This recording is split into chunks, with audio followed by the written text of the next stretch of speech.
Hey, welcome Hey. to welcome to the third World Burnout Awareness Week. I'm here with Francisco and Marie from MEDvidi, and I will pass on to you, Marie. Yeah, it's kind of an honor for us to participate in Burnout Awareness Week because we strongly believe again that it concerns everyone. And I'm going to talk about the connection between the burnout and mental health. Just some kind of introduction. What is MEDvidi? So we are online mental health center in the US, and we help our patients through ongoing therapy and medication management to cope with such conditions as anxiety, depression, insomnia, ADHD, OCD, and other conditions. And I'm going to talk about the connection between the burnout and anxiety, depression, and ADHD. So I guess we can go to the first slide. I prepared some Yes. slides so as to make it kind of more interactive. We can see that according to the statistics, recent statistics, anxiety concerns about 3.1% of population in the US. And according to the recent reports, less than 41% of workers admit that they have burnout and they suffer from that. So first things first, so what is anxiety? It's absolutely fine to feel anxious, right? Because anxiety, it's your reaction to outside stress, but when it becomes excessive, we talk about the disorder.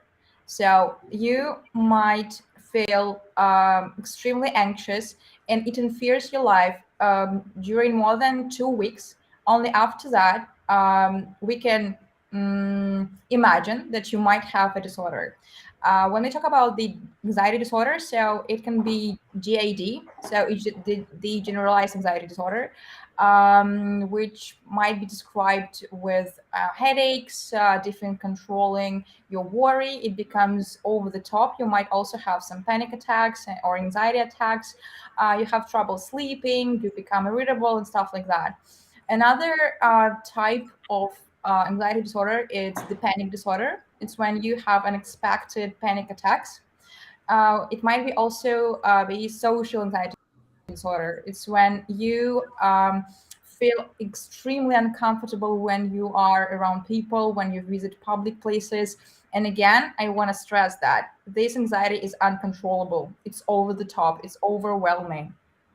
It also might be phobia. Phobias are also types of anxiety, and they might be related with experiences, with objects, and with people. There is such thing as separation anxiety disorder, and many people think that it concerns only kids when their parents get divorced, but also it concerns adults when they have breakups. For some reason, they might be separated with their friends or family, so it also may turn into disorder.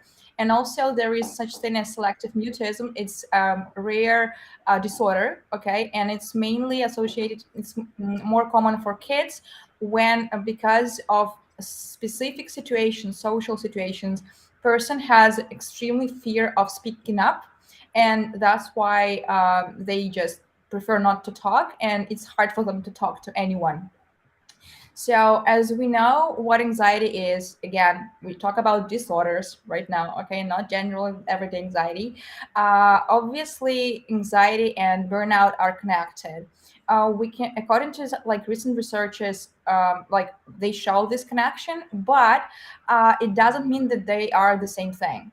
So, and the researchers show that it's possible that when an employee was diagnosed with anxiety disorder, they might also be a victim of a burnout, because when you have anxiety disorder, your stress level is extremely high.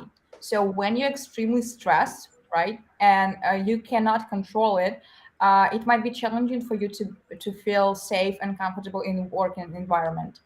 And this is what we have in the researches, and people describe it as your heart rate is so fast, for example, before you start a meeting, that you cannot control it. So each Google Meet turns into nightmare. So that's why we can say that, yeah, they are connected, but they are not the same things, okay? Because each of them has its own features, and disorder might be diagnosed only with the help of the therapist. if we talk about the depression, okay, it's going to be the next slide. Mhm. Burnout also is connected to depression, but first things first, again, I'm going to start with the terminology. So depression is a mood disorder. It's usually is associated with the feeling of sadness, loss, anger when you perform your everyday activity. And this sadness, this loss, this angriness, again, is uncontrollable. It's hard for you to perform your everyday tasks. And depression is connected to your hormones level. It's associated with the serotonin deficiency. So that's why people with depression might feel fatigue. Okay, they might be feel easily annoyed. People with clinical depression might have suicidal thought. They might have changes in their eating behavior, okay, sleeping patterns. Um, and this all might happen because of the brain chemistry or hormone level. Also, it might be family history, because if your parents or family had some record of clinical depression, it might be hereditary. And also various like health conditions and mental health conditions might lead to depression, might trigger this kind of depression in you, because people with cancer, with the Parkinson diseases, insomnia, right, it's not the place where you want to be, right? And that's why you might be prone to have clinical depression. Before depression is diagnosed, it should be really carefully examined, because again, we have subtypes of depression. So it might be major depression. To be diagnosed with major depression, you might have symptoms during more than 2 weeks, or having at least one major depressive episode. So when you have depressive episode, it doesn't mean that you have depression. You have depressive episodes. And if it's left uncured, it might lead to depression. The next one is persistent depression. It lasts more than 2 years. Okay. Also, if you talk about bipolar disorder, so we know that this one is associated with the manic and depression episodes. So depression takes place here as well. Also, there might be depressive psychosis. So it's associated with hallucinations, delusions. It should be mentioned that prenatal depression concerns women, especially when they give birth. So it may like take them 4 weeks after giving birth, or they also might feel it when or while they are pregnant. Okay. Also, another one which was interesting, because I learned about that maybe a couple of years ago, that there is premenstrual dysphoric depression. And the symptoms of some common premenstrual, right, so syndrome, they are so harsh that the person needs medication and therapy to cope with that during that. Also, another one is seasonal depression. Especially it concerns those places where there is like no sun. Like my friend, she lives in Poland, and there is no like as much sun as in Spain, for instance, and she hates winter, and every winter she suffers from winter depression. That's why she thinks about like moving to another country, just because you cannot make sun happen, right? It's impossible. And obviously there might be situational depression, which might be connected to some events or situations, like going through divorce, or having some legal troubles, or being unemployed for a long period of time, or maybe some members of your family like go through some serious illness, or maybe there was some death of some loved one. So this situation might trigger the imbalance in your brain and cause depression. And also there is one more, atypical depression. This one is quite common despite its name. Atypical depression goes away when you experience some positive events. So that's why it's atypical, because when you have common depression, it's hard for you to concentrate on some good stuff happening. But with atypical depression, positive events give you this boost of hormones. And if we talk about the connection between the depression and burnout, so they share some common features, like loss of difficulty concentrating. The major difference is that depression has kind of strict timeline. your symptoms last at least 2 weeks. And the burnout, like you may not notice when it happens because it has some kind of accumulative effect, right? So it just happens and then it's like kind of blows up. And that's why if we study different researches and articles by professional doctors, they say that burnout might be the cause of depression or might be the reason for depression, but these two are not the same things. And burnout is not spontaneous, right? So if something happens in your life, like as we discussed before, situational depression, while burnout again is accumulative, it happens daily from day to day. And that's why when we talk to our patients, we offer them to do the journaling. Even though you don't have some diagnosed disorder, if you track your daily condition, it would be easier for you to analyze yourself, your mental health, your mental state, and it would be easier for you to work things out in the future. So, plus, depression might require medication combined with therapy. And also, there is one delusion that many people think that if you have depression and you take meds, that's all. No, it doesn't work this way.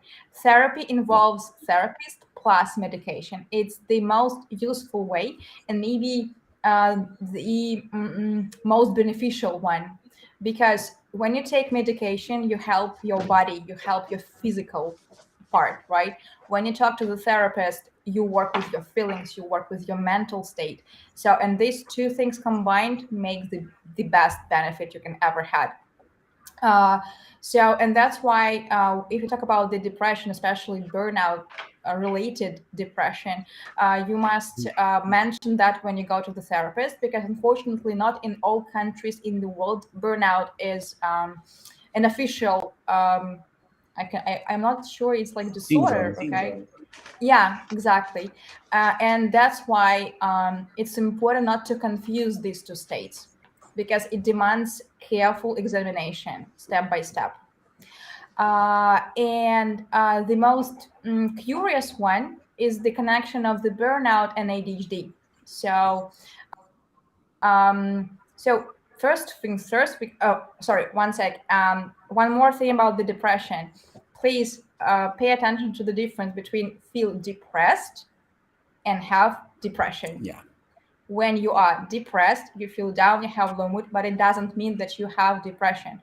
Don't self-diagnose. Don't prescribe yourself anything without meds. So yeah, we just also stress this really hard. So to talk about the ADHD, so we can see that in the US, 4.4 adults are diagnosed with ADHD. It should be mentioned that adults, like in majority of the cases, if adult has ADHD, it means that this adult had it when they were kids and it was untreated.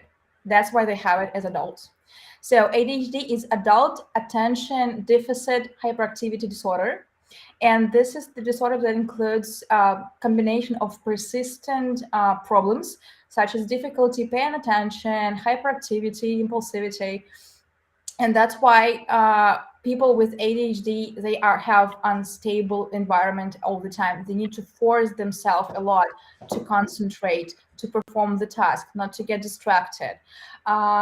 So also it's interesting that anxiety and usually people with ADHD, they have comorbid states. It means that they might have ADHD plus anxiety, or ADHD plus depression, or ADHD plus insomnia. So in majority of the cases, it's a comorbid state.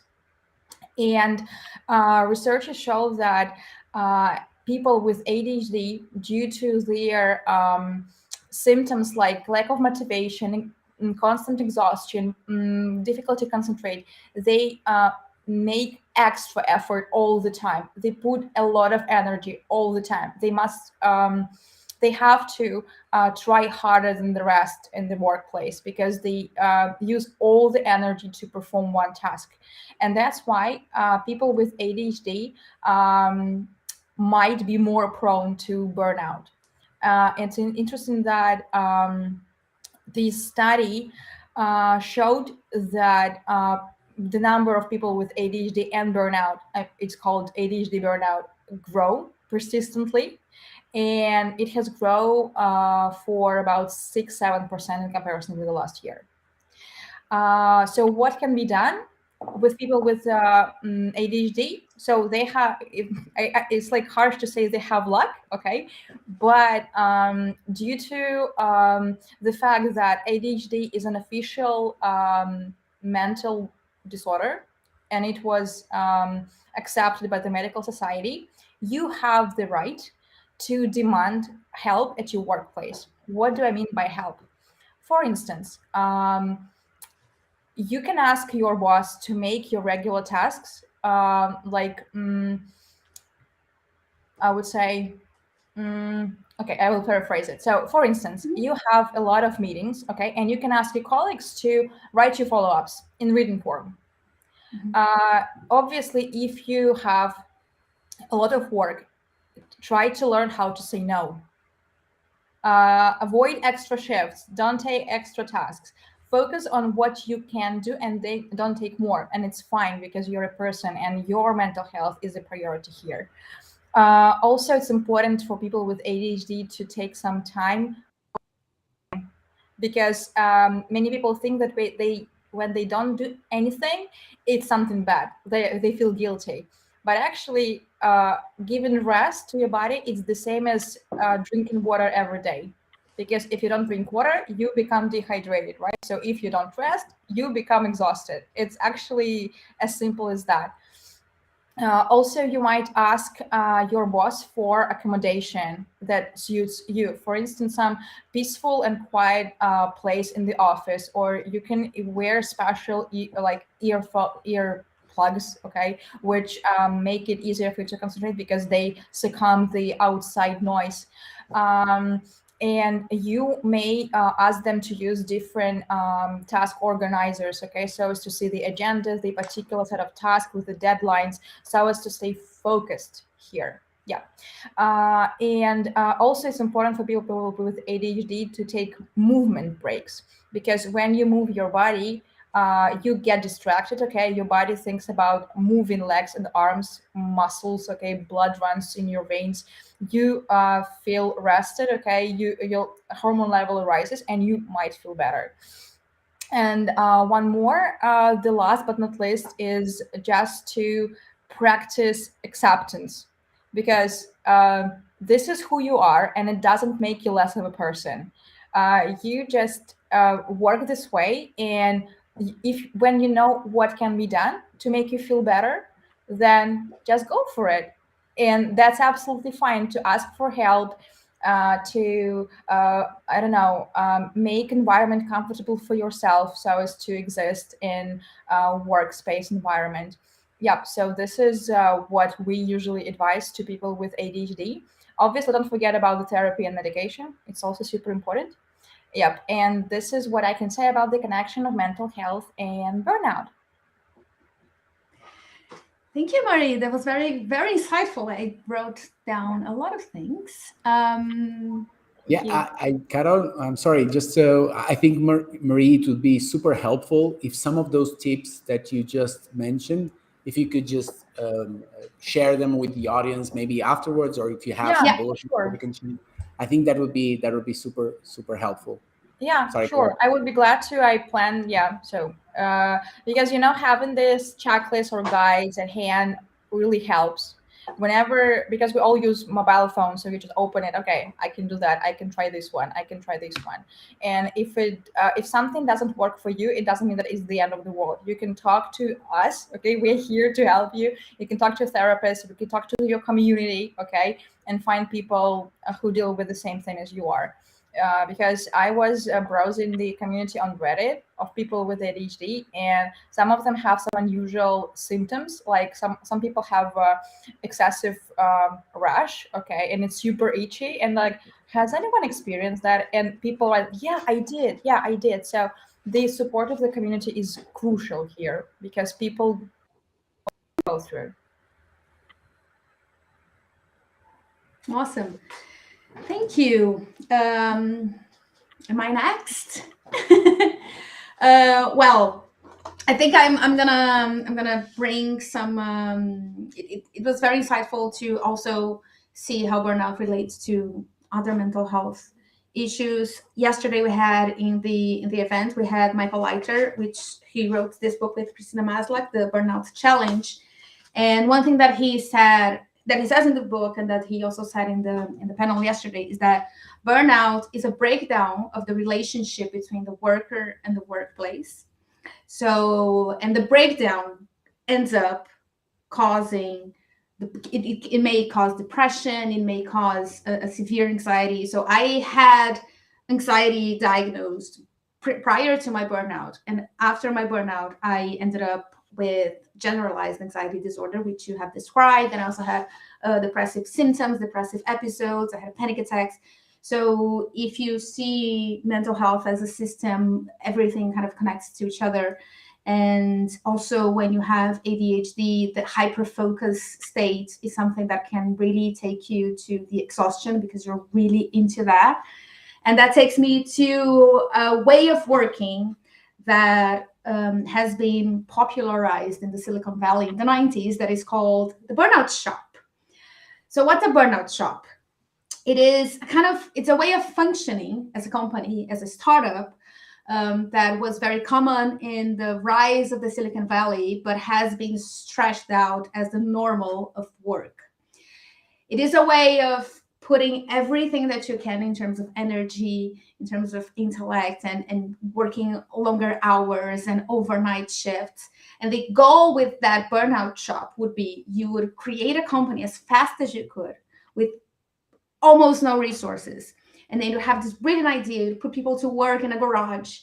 And then they would come up with a brilliant idea and they would sell that idea for millions. And then people would pocket that money and then just go sail a boat or do something else. But the thing is that as more and more startups started, getting to the same way of working, eventually that became the norm. So the pace of work didn't change after they pocketed the money. They just kept on going with the same pace. And what they say, they opened the book saying that the burnout shop today is the sprint is now a fast-paced marathon. And if we see the athletes that run on sprints, they have a very different way of preparing than the marathon athletes. Their bodies are different and their pace is different, their rhythm is different. And quite often we try to see work and we tend to deliver and to over-deliver and do everything in a sprint. And then the next week, there's another one and another one. And the thing that you said, Marie, that the burnout is this thing that comes every day and every day and every day. Myself, I'm here with the Awareness Week. It's a huge event. We have several panels. It is an extraneous week for me, but it's 1 week out of 52. I would never possibly be able to handle this for 52 weeks a year. And yet, I was just thinking of that just before we jumped here. The pace that I'm taking this week, which is really extreme for me, for my standards, and I think for, dignified work standards, yes. Usually anyone. It's the pace that a lot of people are taking themselves. It's the pace that I had as normal a few years back. So I think it's a very important division that we need to do is when you are working towards a goal, and sometimes you're going to take a sprint, but a sprint is something that should be quick and should have an end in sight. And you shouldn't, just connect one sprint to the next. And the way that, especially when we talk about technology companies and the tech companies have, brought their style of working into most corporate world, which is just sprint after sprint after sprint after sprint. So we have, on one hand, we have this really fast-paced, extreme job that you need to be really competent in an intellectual level, creative level, relationship level. And you need to be always on top, always on your best. And on the other hand, there's very little accommodation for people's needs, which is something that you brought up that was very good as well. When talking about ADHD, is accommodating what works best for people. And the theory of Maslach and Michael Leiter is exactly that when people have a mismatch between what makes sense for them and what they have in the workplace. That's what creates burnout. So first of all, we as individuals, we need to understand what is a good work environment for us, how we work better, how we thrive, what is a good pace for every one of us at a given time, what is a good amount of recognition, how do I want to be rewarded, what is a sustainable workload, how do I want to connect with people at work, do I want to see people every day, do I really need to be on my cocoon for most of the week and then just see people a few times a week and I don't want to be in all of these meetings. Is my workplace treating me fairly? Is the values of my workplace aligned with my own values? Are they living the values? And when these things clash, that creates the burnout, which is this collapse of the relationship. So this would be what the burnout shops are. And I'm bringing the perspective of someone who works at a burnout shop. And my reflection here is to take a step back and think, if we are replicating those burnout shops in our own companies, in our own pace of work, and understanding that that's not sustainable, that the fast pace is something that will take you really quick, but it won't take you that far for that long. And I think I'm gonna pass it on to Francisco to talk about what leaders can do to avoid burnout, and what is the relationship between burnout and leadership. And then after, I'm gonna share with you some steps that you can take in case you are feeling that you might be at risk, or that you know someone that might be at risk. What can you do? Thanks, Carol. I honestly, I really like the way that this is structured, where we start off by listing the different types of syndromes and diagnoses that one can have in terms of mental health and how it might relate to burnout. And now with this description from Carol, and obviously those of us who have worked in tech for over a decade, we've all seen, hopefully not as complete a picture as the burnout shop that Carol just described, but we've all seen things like that. And actually, my first contact with mental health at work came from being a leader and from noticing that I actually was replicating some of that. Because, and I'm not excusing myself, I should have known better. But the thing is, it was kind of glamorized, the idea of you work really hard, you party really hard, then you work really hard, and then you party really hard, and then you work really hard, and there's no rest.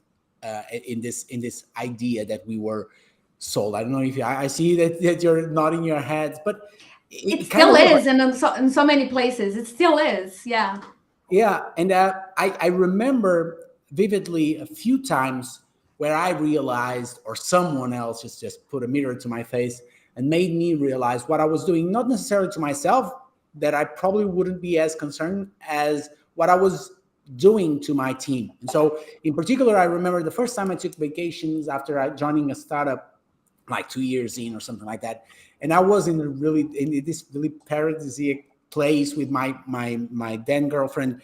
And it was supposed to be like a 2-week vacation so that I could actually reset and all that. And she was very much a workaholic. She works in the health system. But when she's out of the hospital, she's not working, right? She can have that space distance between herself and work. I couldn't, and so I was taking calls and joining daily stand-ups from a beach in Southeast Asia, and struggling with the with the internet. This was like 2015 or something like that, and I remember her telling me, "Do you realize that what you're doing is you're telling your team that you don't trust them?" And not only that when you take time off, it isn't actually time off because you're checking in. So if you're checking in, then what's going to happen when they take time off? They will feel like they need to be checking in as well. And so that was a big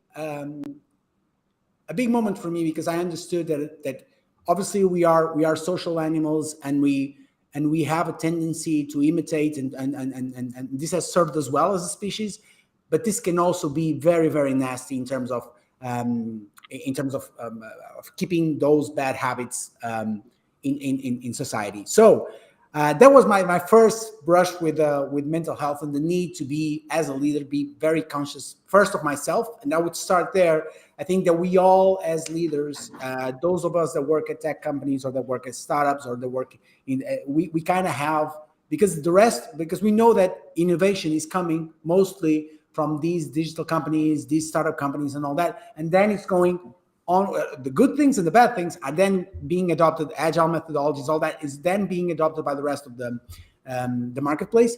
So we have a responsibility to be basically the last generation that accepted that a burnout shop was something good.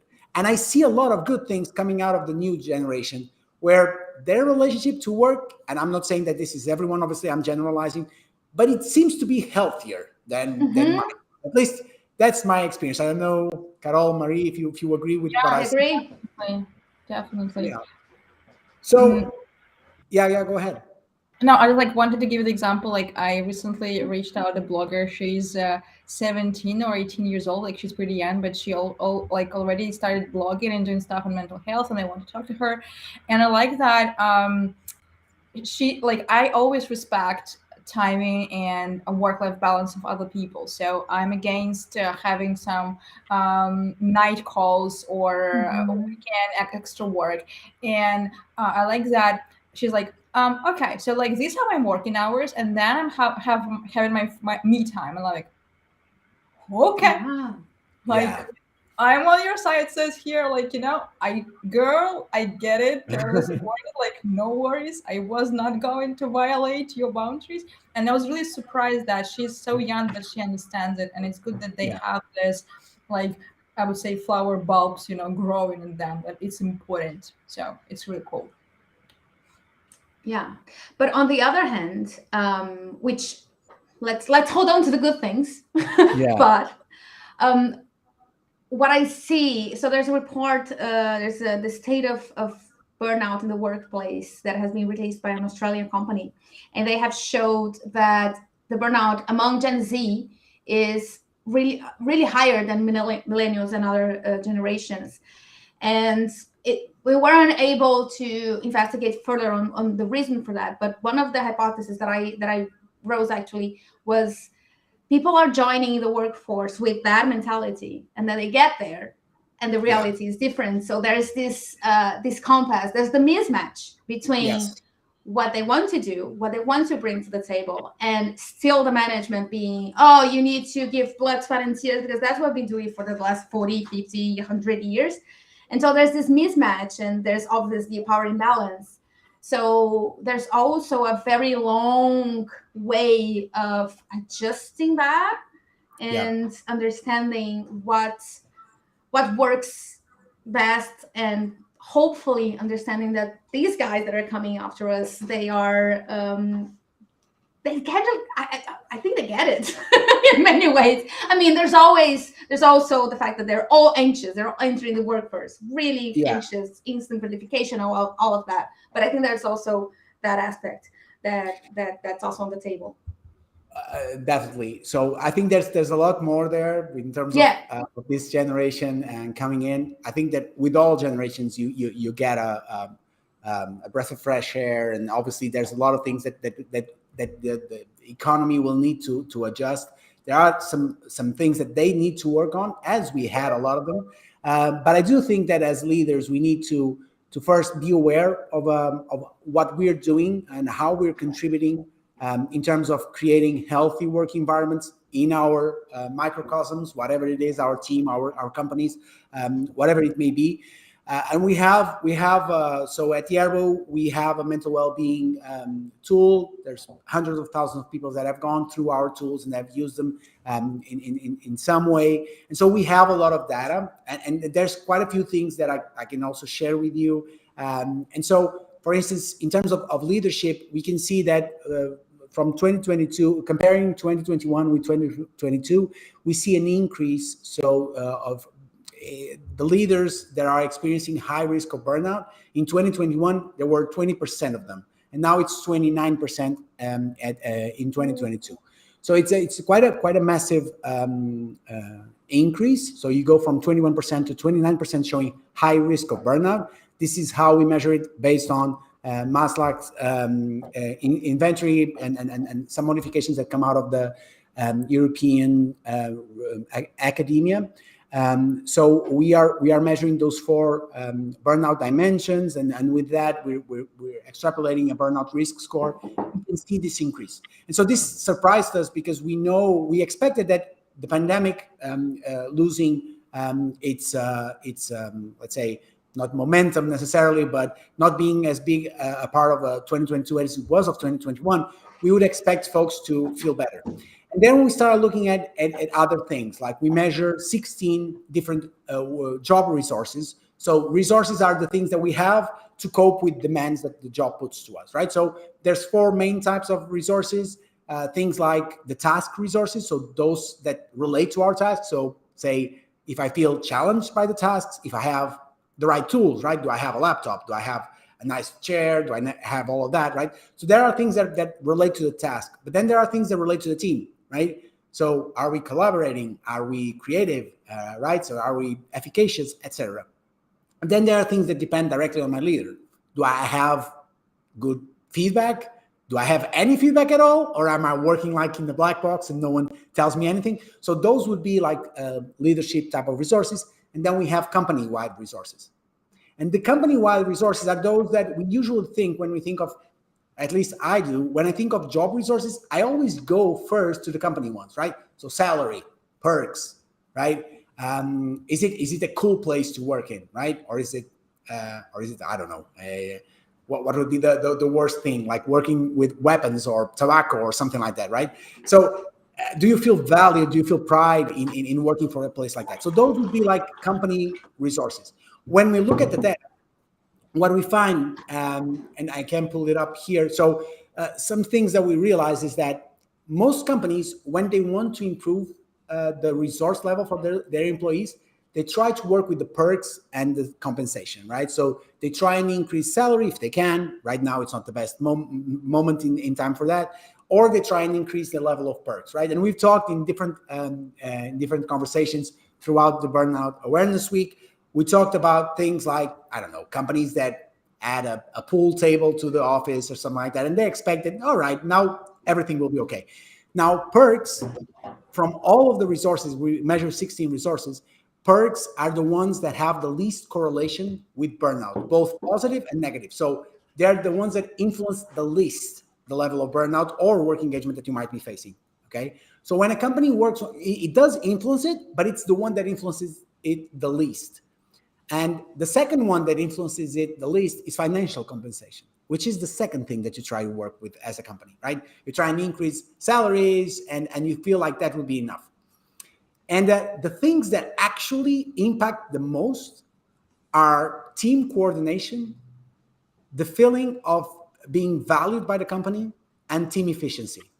So these are things that are not, if you think about it from an organizational perspective, how easy is it to impact throughout the organization the team efficiency or the collaboration levels, right? This is something that it's not easy to do. How do you work on coordination at the team level?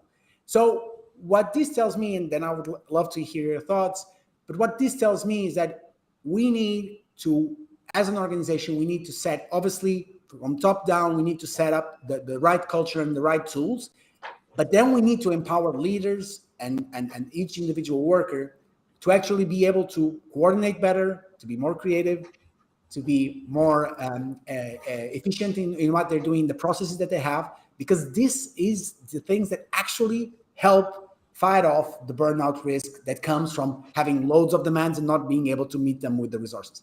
All right, I'll take a pause here, and I want to hear your thoughts, Carol, Marie, and everyone that's watching. If you want to put your questions there, and if you want to put your questions in Portuguese, we can translate it to English as well. I know we have lots of folks from Brazil watching as well, so no problem there. Yeah, Carol, Marie, I'd love to hear your thoughts on what I've shared so far. Yeah, so it totally makes sense that, and there's the famous proverb that you don't quit your job, you quit your manager. At least in Portuguese, we have that. It's very common. It's No, very it's the same thing. yeah, I think it's worldwide. Yeah, right. Yeah. And a lot, so much of it, because if it's your relationship with your job, so it has to do with both how you as a person relate to work in general, and then that also comes to if you already have anxiety, if you're a workaholic. It's if you're a workaholic, you already have a lot more chances to burn out. But if you are inserted in a workplace that is not a match with your values, and the thing is, I when I interviewed Professor Leiter yesterday, asked, so if there's a company has a vast history of burnout cases, can it change? Can you stop that? And he said, well, yes, but it's not easy. You need to make fundamental changes. You need to understand that it's a people thing. It's a relationship. It's an interpersonal relationship thing. So you need to first be able to listen to people. And one thing that I'm also hearing very frequently throughout the week is the opportunity to have honest, open conversations about the stressors.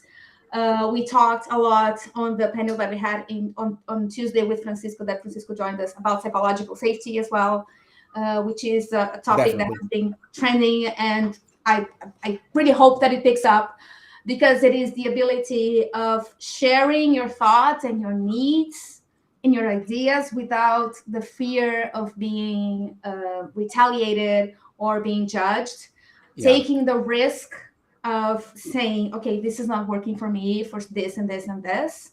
Because what happens very often with people who burn out is they just take it in and they don't say anything about it until they cannot stand it anymore. And so fostering this honest, open conversations and fostering a space where people are seen and heard, it's very difficult, because the day-to-day is very intense. And we're not saying that it's the easiest thing on earth, but it is what makes a difference. And also understanding what is causing the stress. So the thing of talking about the stressors, I think, is really important. So what is stressing you out? Because in so many cases, the things that are stressing people out are avoidable. It's like, oh, I hate the client.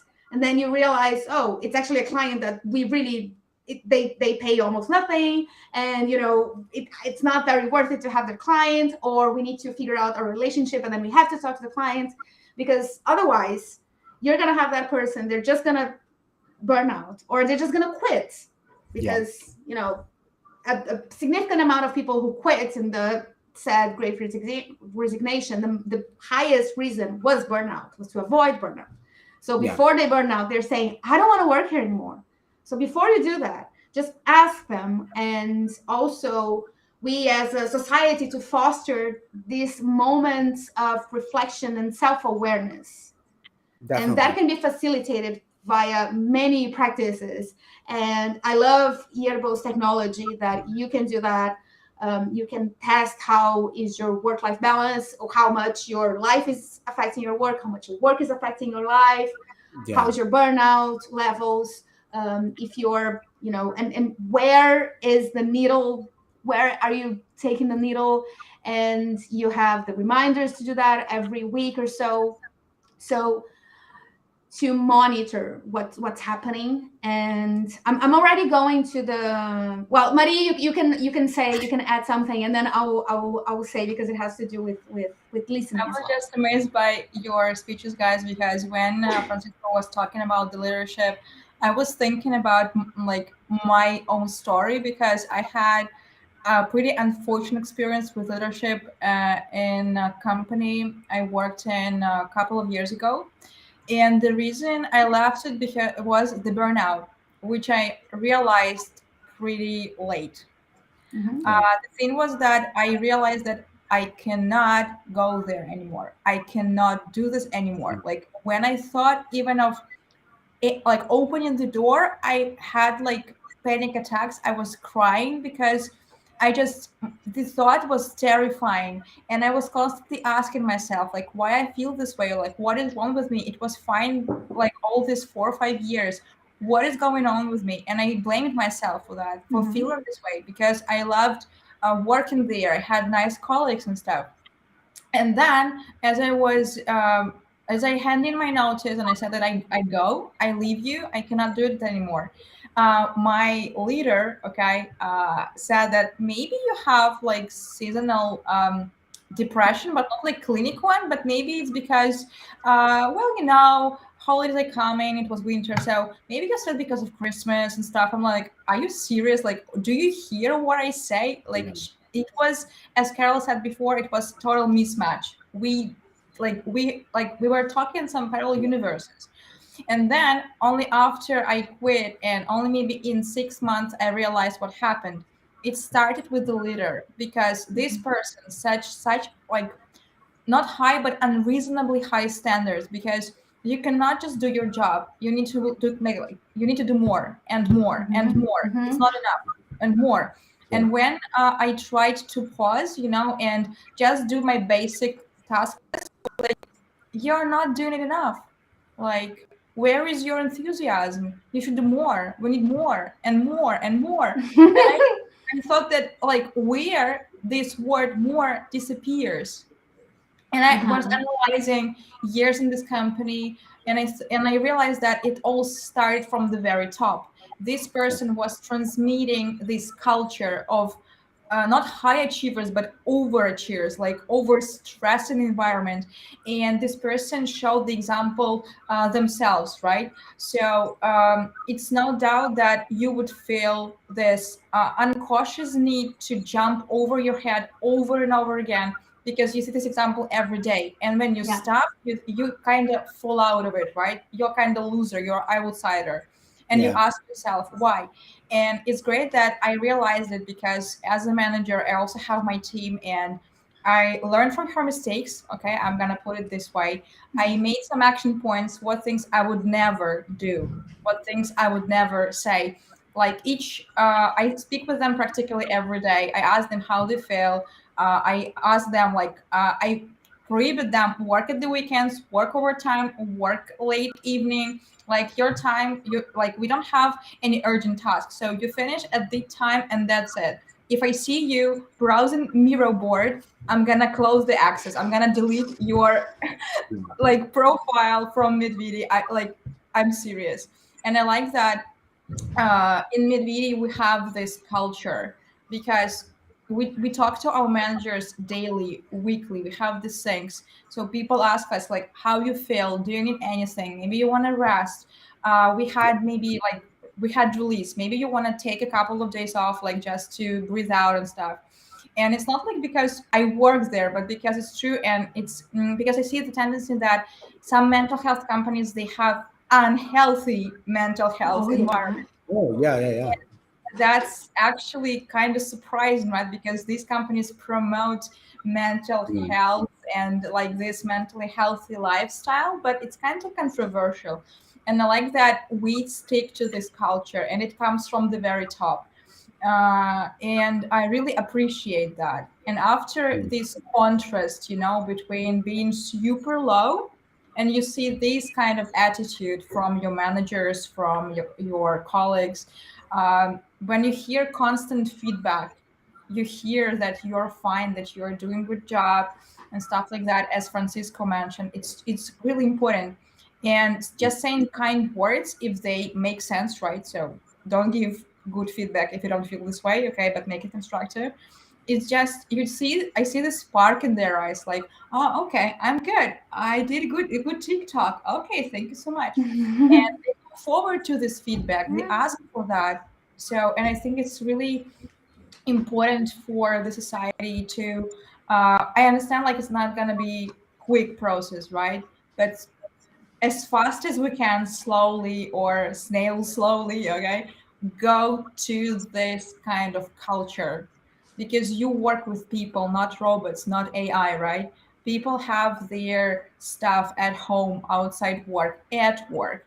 Maybe they don't like the colleagues in their office, who they sit with. Maybe they stink, and that's the trigger, okay? So just simple question, how are you, really makes definitely a difference here. Yeah. Thank you for sharing that, Marie. Yeah, I like sharing the story, because I like showing the example that if your body tells you that something is wrong, something is really wrong. Yeah. Yeah. Trust your guts, because Yes. there is a reason you feel this way, right? Because you cannot lie to yourself. You can lie to other people. You can wear a mask for other people, but you cannot lie to yourself, no matter Oh, how hard you you can. try. You can for some time. For some time, For you not can. too long, but not for too long. Yeah, it will That's get fun, with right? you. Like, Yeah. sooner or Yeah, later yeah. you're gonna blow up like a balloon, right? Because Yes. Yeah.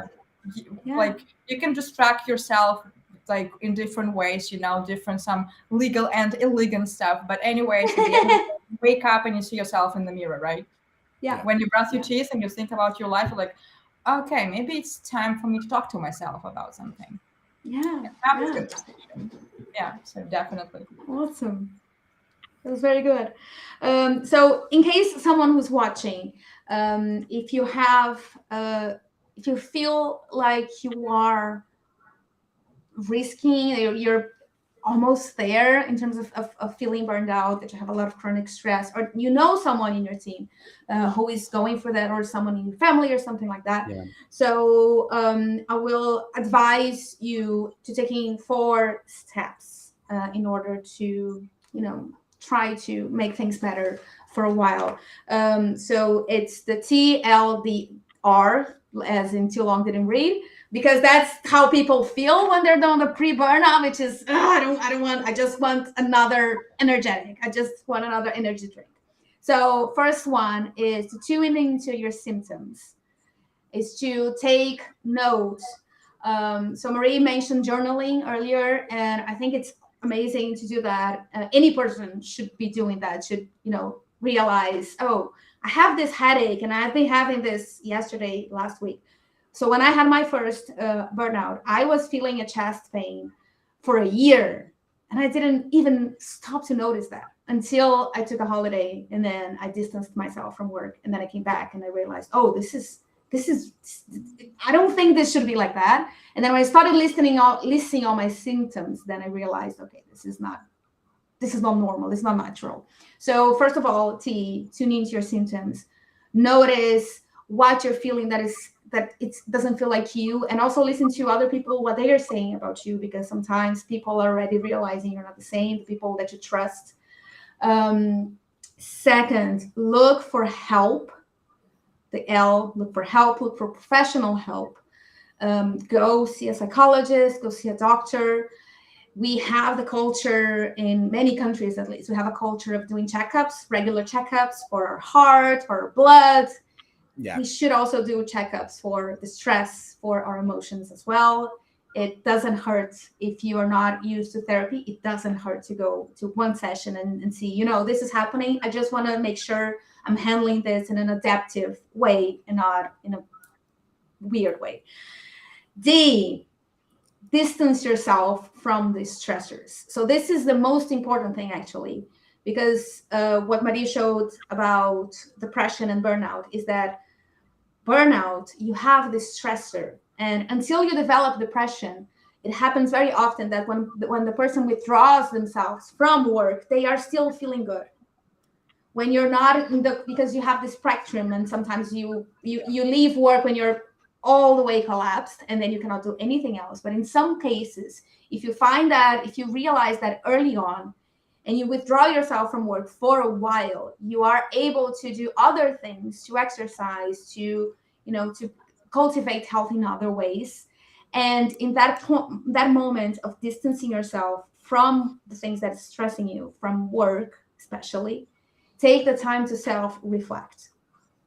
And this is really important to understand, what am I doing with my life? What is happening with work? And what can I do about it? And then you're going to have the R, which is to revise your contract. And contract, it can mean maybe it will be legally, or in terms of scope, which is, how can I go back to work, considering that after the symptoms, after the professional help, and after distancing myself from work, I have realized this and this and that, because you're always going to have several insights. I promise you, if you do the self-reflection, you're going to get a lot of insights. So then how can you go back understanding that you cannot be the same person that you were when you were there in the first place, because otherwise you're just going to end up in the same hole again. And that is a two-way street. You need to figure out what you need and how you work best, and your workplace needs to also be accommodating of you, like what Marie says in terms of ADHD. And this is something that workers and workplaces really need to work out and understand. Workers need to understand how we work best, what are our values, what does a good job, a good enough job looks like. And a workplace needs to understand what is a good enough workplace looks like for these specific workers, because also there's no one size fits all. Exactly. There's one person that doesn't, they would rather not listen, they would rather not have a verbal feedback. Another person would prefer money over something like that. So every team has a different need and has a different way of rocking, and things also change for all time. So being, in tune with what makes sense for work at that moment for you and what makes sense in the workplace.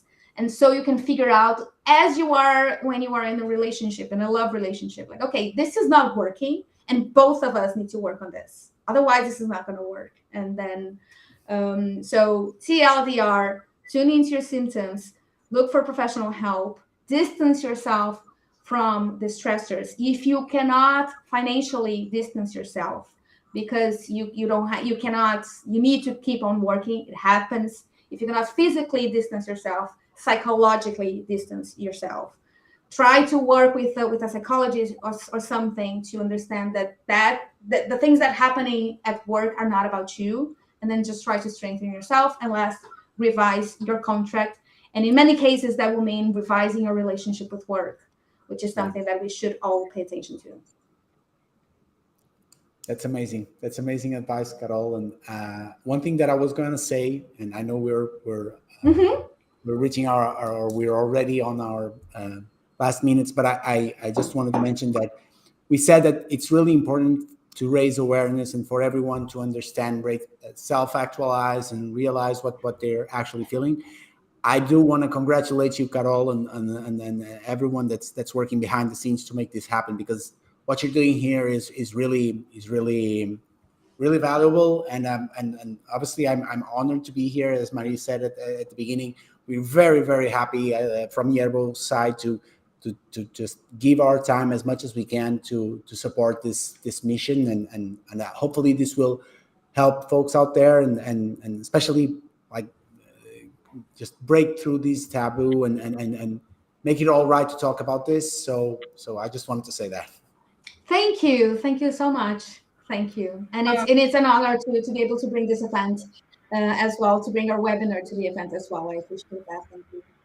Yeah, actually, I totally agree with Francisco, and I absolutely love this series of webinars and panels for this, like, for the factor that it's personal, it's not commercial, it's not it wasn't found on some internet dusty page without any. People really care. So we all provided our own examples, our own stories there. And it's really inspiring that there are still people who care. And the more, like I always say, like, the more awareness we raise, the better. If we can change life, not like of millions of people at the moment, but of 5, amazing. Because these 5 can help other 5 and other 5 and other 5. So it's just an honor, as I said before, to be here and to speak about this important topic, which again concerns everyone. And talking to you guys, I said that I can do that like every day. So it's just amazing. Thank you so much for letting us in and being part of it. And I want to also leave a segue that we're going to have part 3. So this is part 2. We have part 1 on MEDvidi's YouTube, I believe. Part 1, we explained what is burnout, and we gave a little bit of context. And now it was the relationship with other mental health disorders, leadership, and what to do in case of risk of burnout. And then we still have part 3 is going to happen in a couple of weeks. Stay tuned. Share this with everyone you know. For the Burnout Awareness event, we still have a lot of panels in Portuguese. Tomorrow, we're going to have another panel in English at 2 p.m. Central European time. That's the only time zone I'm gonna take because it's a lot of math. I don't know, a lot of time zones. So on the YouTube, on the website, you can find the other time zones. But we're gonna talk to Dr. Jerry Puleo. She has been researching burnout for 20 years in her how do you call that, PhD. She did a study on burnout, on organizational change, and she's amazing. And we're going to talk about leaping into the new normal, or whatever it is, of this post-pandemic world with remote and hybrid and quiet quitting and resignation, and how to avoid burnout with all of that, and also having the courage to change how we see work and change the culture. It's going to happen tomorrow at 2 p.m. Thank you so much for being here, and make sure to share this with everyone you know. Thank you. Thank you. Take care.